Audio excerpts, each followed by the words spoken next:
Welcome to Emotional Sobriety.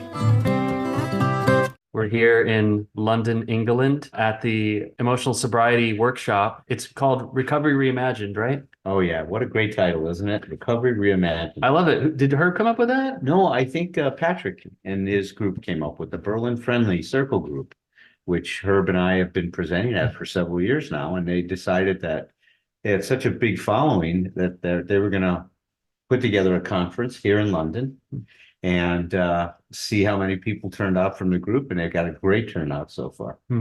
I think, what do we have? About 100, 150 people in the workshop. Yeah, 150 people in the room, and then like another 80 people On Zoom. Yeah, So wow, yeah. 230 people. Yeah, exactly. Fantastic. So and I don't know, like anything you noticed in the response this time as opposed to other workshops? Well, I think one of the things that was unique about this is all these people knew me and her, and I didn't know any of them except from being on Zoom, but you don't get to meet people like that. So it was just wonderful. People coming up and giving us a hug and giving me a hug and saying, God, your work meant so much to me the last few years. It's changed my life. So boy, how exciting is that? And to have you here, Patrick. Yeah, well, I'll second what you just said. And I've heard from some people from the UK and Australia and Mexico even who are listening to this podcast and had nice things to say about it. And I always tend to think of these episodes as messages in a bottle. Like I'm not sure where they're going to land. Yeah, that's but great. It's really nice, yeah, to know that like there's an audience for this kind of thing. Well, that's the thing that's touched me so deeply, is to realize how far and wide we've reached out with this work on emotional sobriety. It's really becoming a spearhead of the next movement in recovery. And I'm seeing evidence of that here in this conference. We've had, like you said, people from all over Europe, people come from Africa, Italy, Germany, Slovenia, Slovakia. It's remarkable. It's such a great Australia. It's amazing in terms of the breadth and the depth of this work that's taking place. Yeah, I love the gallery of accents I've been listening to this weekend. That is, it's a Yeah, great way to say it, a gallery of accents, yeah, isn't as opposed to my beige American, it? just all-purpose boring. Well, and then last night we had so much fun. We went to that special dance, a dance for all tomorrows. Mhm. And it was so moving, wasn't it, man? And it was the movement between separation and togetherness. And Yeah. that's what Herb and I talked about all day today. Our third day here at the workshop was about emotional sobriety and love and relationships. It could not have been a better or more appropriate, kind of fun night, to kind of like dovetail with the really workshop. And look, having you here is just very special, Patrick. We've got to go to dinner last night, hang out, and it's just been great.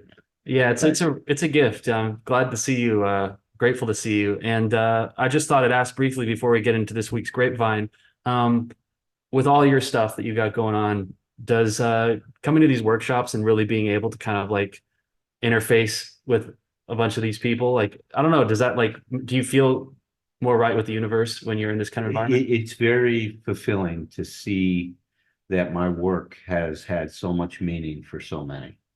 And this is, my purpose in life, right? Is to try to carry a message that's going to make a difference in people's lives. And to see that and to hear it, it's incredibly rewarding. I do get watching you up there. I do get this is just what you do. You know what I mean? You feel very natural in this environment, or you seem Yeah, very. I love what I'm doing. I love this whole topic of emotional sobriety. It's very near and dear to me. Me too. You got me into it. I did. Yeah. I did. And you're striving with it too, man. So we're all on this journey together. Well, hopefully my brain gets a couple more wrinkles every year, and I don't is. completely embarrass you guys when I tell them what we do. You can't embarrass it. There's nothing you could do that embarrass me. Okay, well, this is the next AA Grapevine on emotional sobriety from January 24. And this one's called Any Way You Slice It. I like that. Any way you slice it. Yeah, and I'll just since this is an audio only podcast, there's a picture of a peanut butter and jelly sandwich at the top of the article that made me very hungry when I saw it. Oh, So, it looks wonderful, doesn't it? Yeah. I had some peanut butter and jelly last night in Oh, my room. really? That's good. A little bit of hometown, Yes. vibes. All right, so I'll get us started.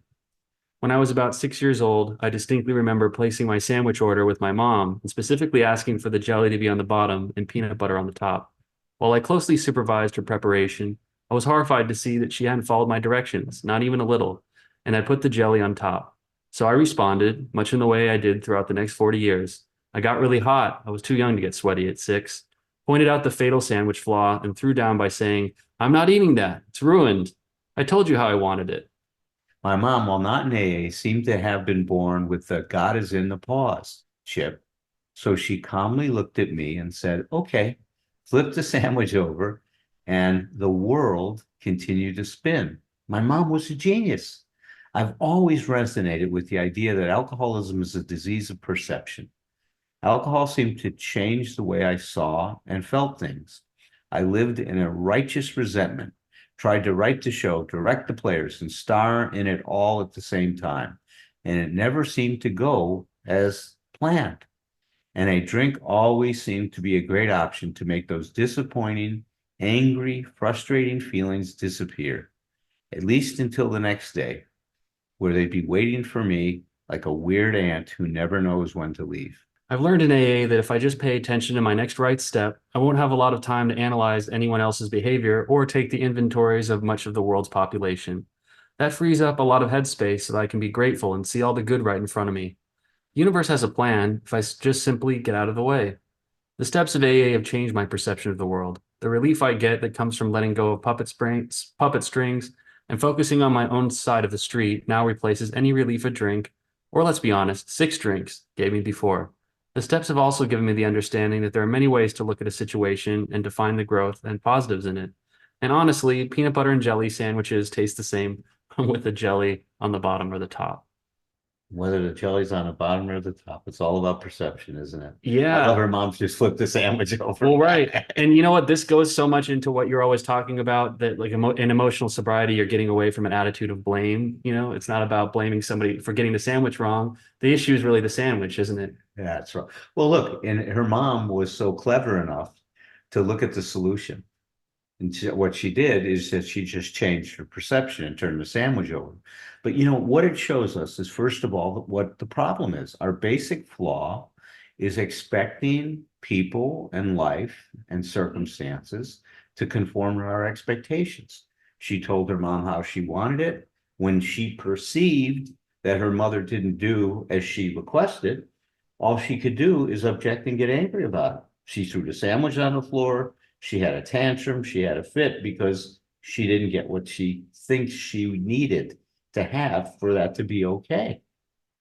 Now her mom flipped the sandwich over and showed her that, my God, look, it's the peanut butter and the jelly the jelly's now on top. I just turned the sandwich over.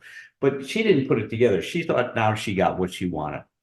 But all along she had what she wanted. Mm-hmm. See, that's the lesson in here. We don't see at times when things don't fit our idea of what they're supposed to be, we overlook what they are. And oftentimes what they are is enough, right? If she would have just seen the sandwich, she could have seen that it had the jelly and the peanut butter, Mm-hmm. regardless of whether it was turned this way or that way, that everything she wanted was there. But because what didn't meet her specifications, the way that she thought it should be, she rejected it. And how many times do we do that, Patrick, in our life? Too many. See, Yeah. that's a big problem here. And that's what emotional sobriety does. It starts to free us up from demanding that life be a certain way for us to be okay. I understand completely what moved the author to write this passage because there have been moments in life where I've really lost it, and the more emotionally balanced reaction that I would get in my losing it was the best teacher for future occasions when I was faced with a crisis, and I remembered back to a situation where I was off base and the other person wasn't, and somehow managed to kind of stay on the beam. There's a lot of lessons packed into that moment. There are that's the other gift, if you will, of emotional sobriety is when we are disturbed, right? There's something off with us. That we know that to be true. The issue becomes one is how to unpack that, how to take that experience and digest it or metabolize it so that you can gain some wisdom from it. And that's what she was saying, is that she realized that if she changes her perception, her way of looking at things, that the things that you're looking at change. Now, they haven't changed. It's just the way she's looking at it changed. Right. The problem is not the problem. It's our reaction to the problem. It's the way that we're coping with it, right? She thought it had to look a certain way and be a certain way, that when her mom put the two pieces together, that somehow her mom didn't listen to her. Well, it was a matter of faulty perception on her part. She couldn't see what she couldn't see. And then her mom helped her.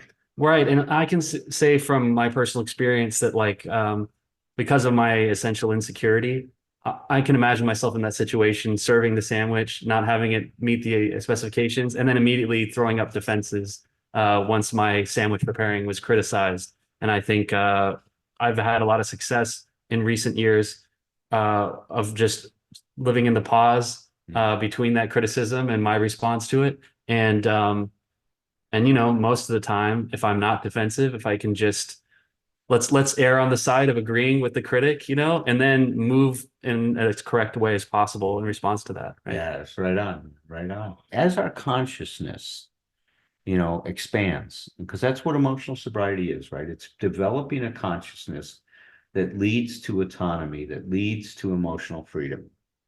And the only way that's going to happen is for your consciousness to expand and for you to be able to look at a situation from many different angles, not just from the one position or from the one angle that you wanted it to be or that you hoped it would be, and to be able to have a flexibility, if you will, of thought so that you're able to engage with it, whatever it is, and be able to digest that experience and get what you need from it. The chickpea in the pot, right? Well, we talked about that. Rumi has this great poem. I don't have it in front of me, but it goes something like, a chickpea wants to leap out of this pot of boiling water. Well, the cook knocks the chickpea back with a ladle. And the chickpea says, "Why are you doing this to me?" And the cook says, "I am giving you flavor. I am mixing you with the spices so that you can bring the vitality of yourself to another human being." The chef says, "Remember when you drank water from the rain garden? That was for this." So it was the chickpea was preparing itself its whole life to be given flavor and to be able to mix with these spices so it could be a nurturing and nourishing to a person. And that's what we do. That's our experience, is that through whole life, we're living our life, and life is going to present us with experiences like what happened with this woman with her peanut butter and jelly sandwich. And she had an opportunity to use that experience to change her perception and change the way she was looking at the world and therefore dealing with it. It's pretty magical, isn't it? What makes me think of is the bemused smile that a person older and wiser than me has when they talk about some past crisis. And, I think about, wow, you went through that, you experienced that. Then why have you found this kind of inner peace? Where's that peace coming from? It's that knowledge of knowing that the seasoning is happening, right? Right. Yeah. And the seasoning is wisdom. I mean, it really is. It's that what we get from that as we digest and unpack the experience, we're able to extract the wisdom from our suffering. And what that does is, this is a very, very important part of emotional sobriety. It gives us an endurance, right? Because we know there's going to be meaning that we're going to yield from the experience. So it allows us to endure the pain in a different way. Instead of just suffering and it's not doing anything for us, our suffering is going to lead to wisdom. And that makes a difference. Yeah, I mean, when Herb said yesterday, pain is non-negotiable, but suffering is very much negotiable. And I had never heard that distinction articulated quite that way before, but it really resonated with me, especially as I reflect on the year that you've had and I've had and Tom's had. There's definitely a difference between pain and suffering. No question about it. Yeah. Well,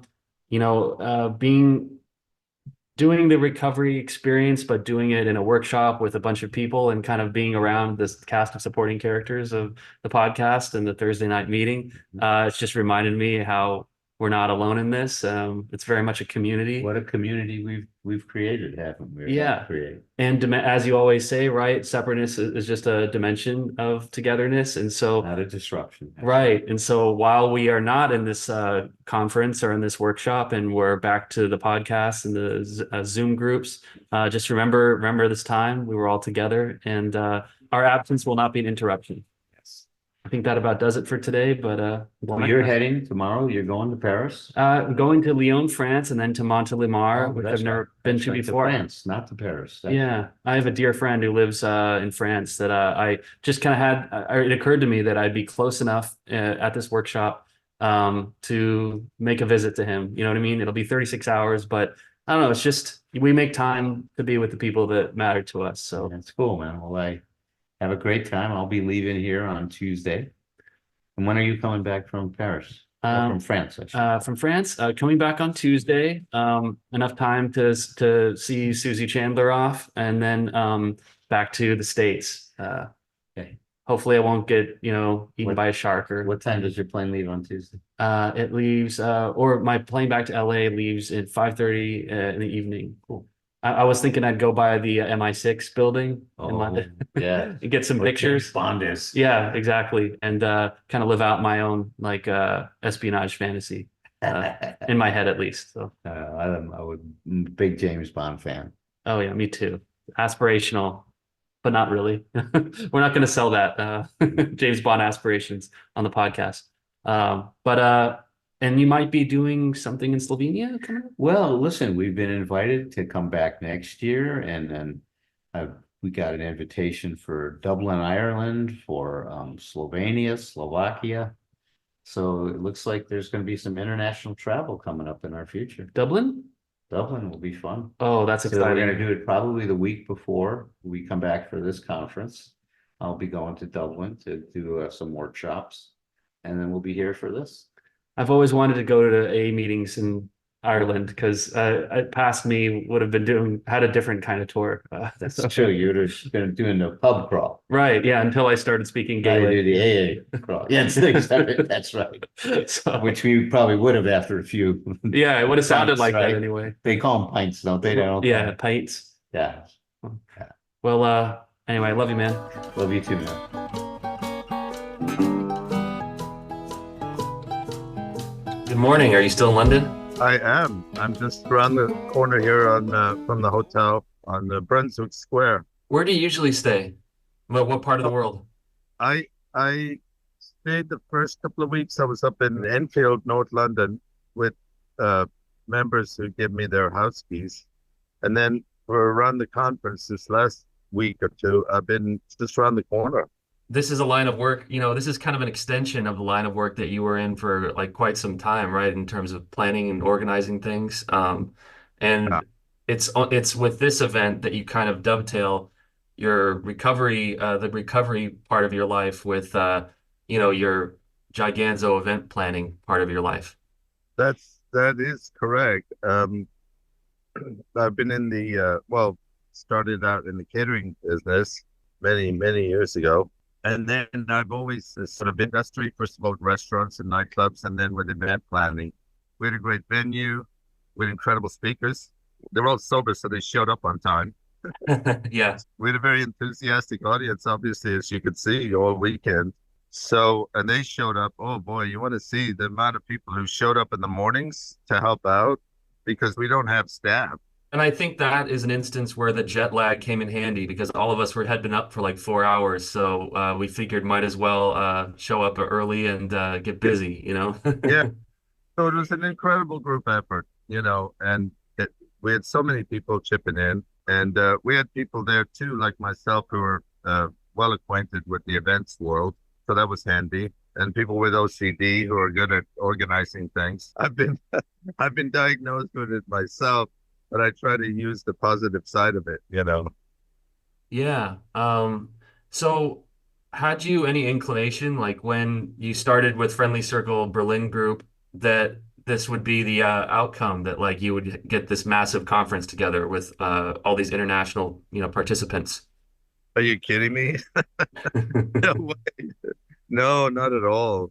it just was an outgrowth of the efforts that we put in, when COVID hit and I was living in Berlin, and we had one meeting a week that I was involved with on the Sunday that I'd started there as an AA beginners meeting. And then when COVID hit, we just put it online and then started doing Monday workshops in the beginning where we would just take people through the steps real quick using the Joe McHugh uh, videos from YouTube.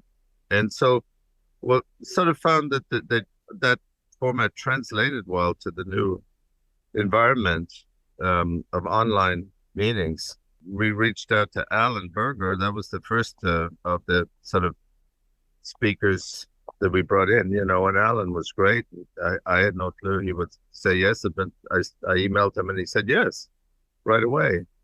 We had a chap in our group who suggested that we didn't know anything about emotional sobriety.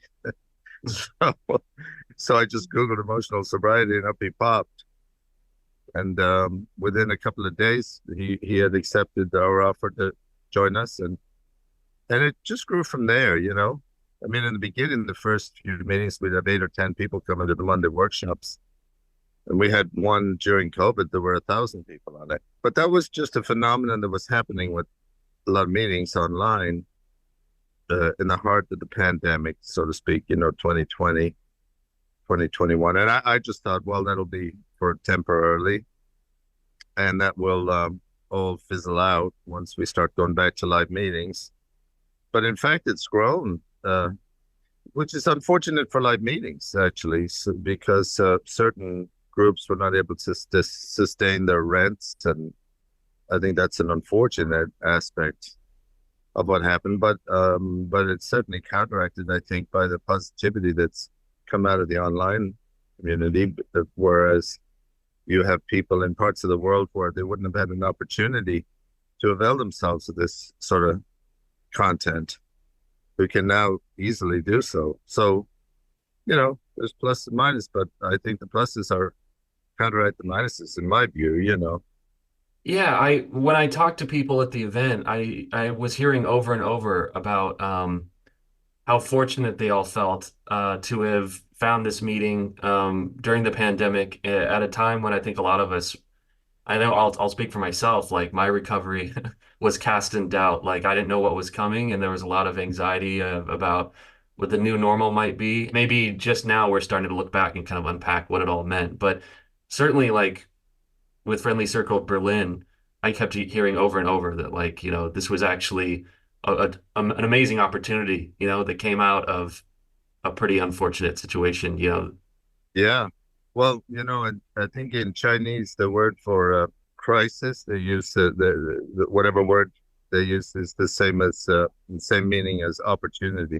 We can also look at the parallels in our own lives of the crisis we've been through on a personal level, all of us in recovery, and what, it seems to be something that has to happen. Of course, it's easy to say that in retrospect. Oh yeah, it was the best thing ever happened.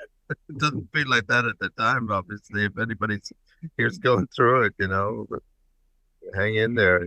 There is hope. When I saw you managing that event and you came to the podium to speak on the final day, and you were talking so eloquently about recovery and what emotional sobriety has meant to you, and like I think like in the rooms, there's a quality of you see people at their very best, and it's almost hard to imagine that there ever could have been a time in their lives when they were as chaotic and sick and you know um, near death as a lot of us were. What is your recovery teaching you kind of at this later date? And then maybe you can put it in the through the lens of like this workshop, and did you pick up on anything despite how busy you were? Somehow being in the presence of all the great people that I got the opportunity to introduce fired me up. I was excited and very happy to have that opportunity. Ingrid Clayton was the other major presenter at the Berlin Friendly Circle workshop on emotional sobriety. Ingrid's material on trauma was fascinating to me, especially as it pertained to ways to complement the 12 steps and the the kind of curriculum, for lack of a better term, that you hear in different recovery rooms, complementing, not replacing, with a framework that can like accommodate individuals who've had traumatic experiences. And Patrick, what was some of your experience with her over the weekend and some of the responses you were getting? And what can you tell us about Ingrid? I mean, Ingrid is amazing. She's been so generous to our group. She's spoken for our group now 4 times, and then shows up at the conference. And truly, the fact that we're even having this conversation well into the 21st century seems rather ridiculous to me. But I guess when we come from a closed system, allowing only approved literature, prohibiting discussion of so-called outside issues as maybe defined by some closed-minded gatekeepers resistant to new ideas. I mean, I don't get involved in the politics of it, but it seems to me kind of what Ingrid is saying is just plain common sense.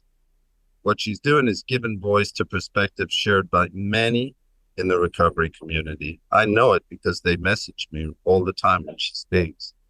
And her message truly carries depth and weight, as we say in the rooms. And the other thing is, we often talk about open-mindedness in the rooms and in our literature. And of course, Bill Wilson warned against, contempt prior to investigation as a bar against all knowledge. The big book even states that we know only a little. I mean, isn't it obvious that we should take into account 85 years of research and understanding about addiction since the big book was written? I don't know. To me, it seems like a no-brainer. But, thankfully, times have changed. The way we receive information has evolved. The way we gather has shifted, with the online meetings and so on, where we can get together a multitude of people from all parts of the world and all sorts of different ideas and perspectives. And then we have the multitude of 12-step programs creating their own more trauma-informed literature. I went to the ACA, Adult Children of Alcoholics and Dysfunctional Families conference in London a week prior to ours, and I was just blown away by the speakers and how trauma-informed the language of their meetings and their literature is. So yeah, Ingrid's voice is extremely important.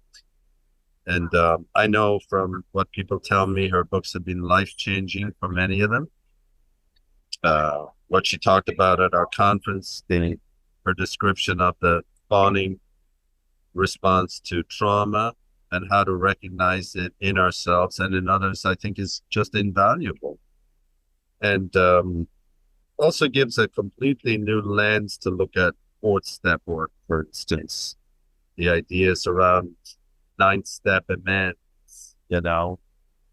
all of that. I mean, she gives a great perspective for people who need it, and I know they tell me. I get so many messages from people when Ingrid speaks. I've had so many since the conference.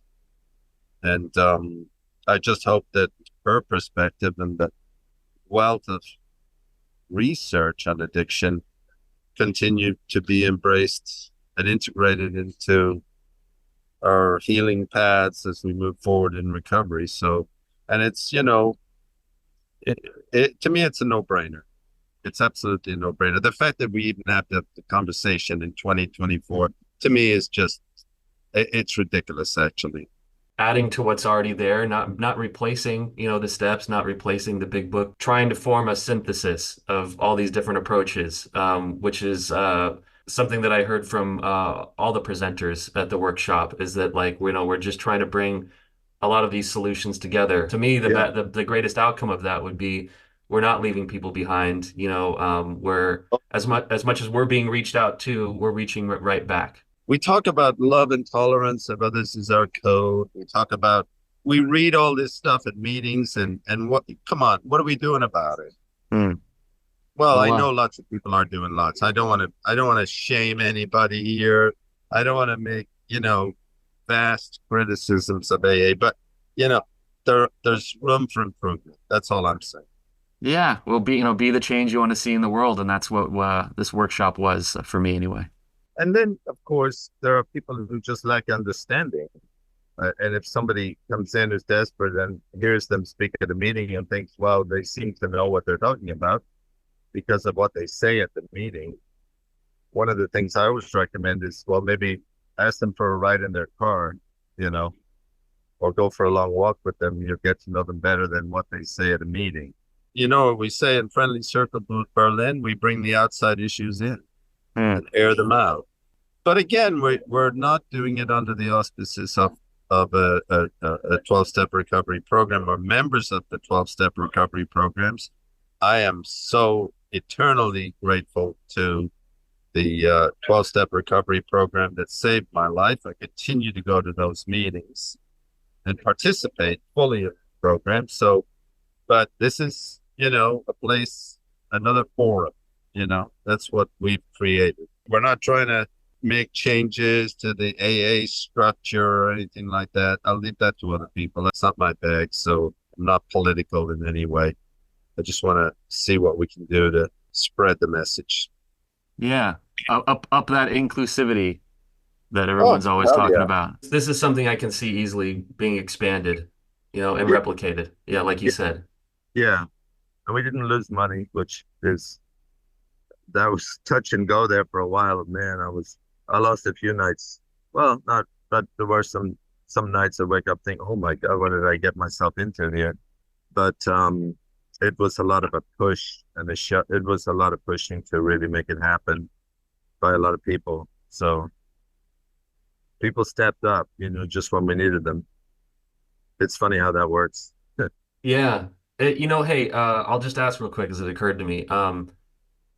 Does assuming a leader, for lack of a better term, a leadership position, in this community, would you say I don't know, is that something that ever scared you in regards to your recovery? Like taking on so much, do you ever worry about oh my God, I'm gonna get over my skis and, I worry about relapse in the context of that sometimes. Well, that's a very good point to bring up because that what happened to me when I did have a relapse after 24 years being sober was because of overwhelm in my career, my life in general. So yeah, I'm very aware of it, keenly aware of it. So I take time out. I've learned how to I've learned the steps 10, 11, and 12. I've learned to stay with that step 11 daily routine, man, and when I'm agitated and doubtful, to take a time out. And it doesn't say how long. I take, I'm going through a dilemma at the moment about how to deal with a certain situation that came up. And I just thought, okay, that's going on the back burner for a week. And then in a week's time, I might feel that, shit, I don't even need to deal with that. What was I thinking? So that you learn these, you just learn to apply this stuff, So I've got tools in my life to help with that. And they're available to anybody in 12-step programs. Yeah. So they are. I see AA to me is very practical. And what you're talking about, we have a practical solution for. We do.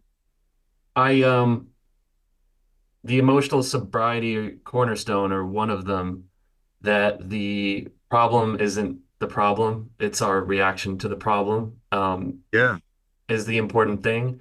And of course there's a gift in that and a curse because when you put the ball squarely in your own court, you know what I mean? That's a big that's a calling to galvanize a lot of your inner resources that maybe you've got. I'll speak for myself. I'm afraid of my capacity to do things. I doubt my capacity to do things. I can admit that sometimes to just collapse with grief or in just the the pervasive badness of a situation and to not really find a way for me to take control or responsibility. I'll use one of Herb's words. Um, the taking a responsibility almost seems like the harder thing than to just let the overwhelm happen. But I can definitely see, in other people and, in these workshops that salvation comes from over and over and over again. Just take that responsibility and do what I can in the reaction to the things that are happening to me in life, rather than to just succumb, I guess. If that makes sense. Yeah. Well, yeah. I mean, the thing I would add is that we're never alone. We don't ever have to do anything alone. I've always got the help. You saw them, everybody showing up on opening day, and we had all these boxes to move. Yeah. Our little Abbey Road moment.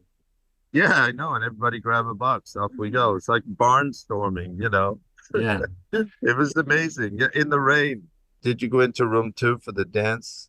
I did a little bit, and I saw Alan partaking in that, Alan and was in there dancing. Yes. yeah, it was wonderful. I mean, I could, yeah, With Paul from Fallen Angels Dance Theatre, a wonderful group. They're up in Northern England, Liverpool, but they travel throughout the UK doing the great work they do. And Olivia Streeter, dance movement therapist, who based out of Switzerland, came all the way to London and was incredible.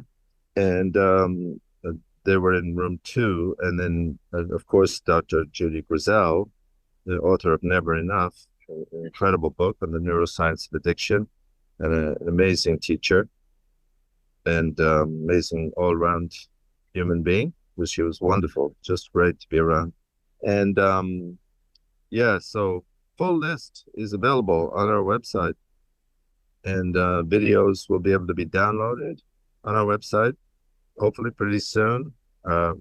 Matea, I'd like to put in a special thank you to Matea. yes, thank you. She helped me out quite a bit too. Oh, she was, I don't know if I would have made it without Matea, to be honest. She was like so supportive in every way. And just so many, Claire, who went to the airport and picked up Herb and helped me get the printing done. I mean, there's just one after another. People stepped up, you know. Right. And I'll thank you for helping set me up with this beautiful Airbnb that I've been staying in for the Oh yeah, that duration. turned out good. Susie liked it. Oh, don't forget Susie.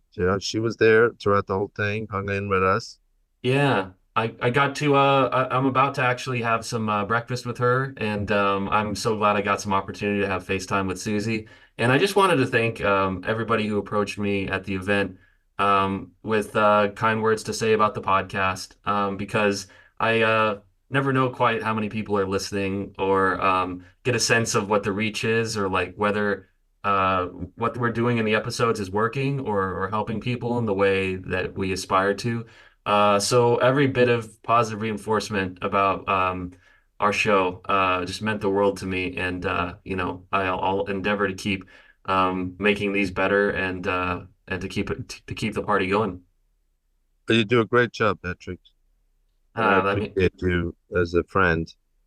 well, that means a lot. I appreciate you too, and I'll make sure that I put the website info and all the kind of resources in the show notes so that anybody who's curious or Yeah, lost the links or whatever can get back in there.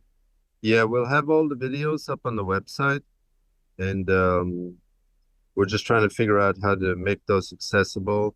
We're gonna have to charge a nominal fee. We're trying to keep it as low as possible, but we gotta, host them. Hosting them costs. They cost us a lot of money to put together, and we want to also create a fund for the next conference.